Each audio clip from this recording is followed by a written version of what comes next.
বর্ণালীর আত্মহত্যা আমি মেনে নিতে পারি। বিশ্বাস করুন আপনারা, বিশ্বাস করুন, আমি এখনো পর্যন্ত বর্ণালীর ওরকম ভাবে চলে যাওয়াটা আমি ভুলতে পারিনি। হ্যাঁ, আমি বলছি, আমি পাপ করেছি, আমি সেই পাপের প্রায়শ্চিত্ত করতে চাইছি।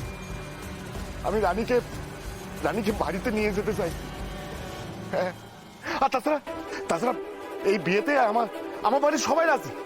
আমার মা রাজি, আমার পিসি রাজি, আমার বাবা রাজি। হ্যাঁ, সবাই রাজি।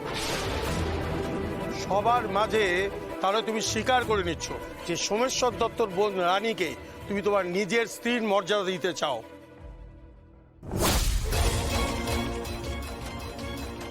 এর যেন কোনো অবমাননা না হয়, কোনো অবহেলা না হয়।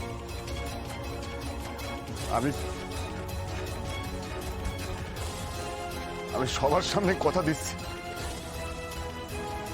যে ওকে শুধু স্ত্রীর মর্যাদা দিয়ে নয়, আমি রানীকে আমার বাড়িতে রাজরানী করে রাখবো। এসবে কোনো প্রশ্ন উঠছে না, তার কারণ রানী ওই রায়বাড়ির চৌকাঠ মাহাতে যাবে না। দেখুন, আপনারা নিজের চোখে দেখুন, আমি আমার ধর্মসাক্ষী করা বিয়ে করা বউকে আমি আমার বাড়িতে নিয়ে যেতে চাই, আর ও নিয়ে যেতে দেবে না।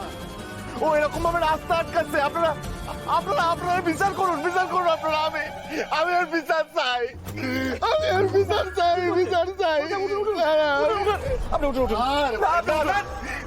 আরে আমি নিজেকে শোধরাতে চাইছি, আমি ন্যায্য বিচার চাইছি, আমি যা করেছি তার প্রতিকার চাইছি। আর ওই যে সোম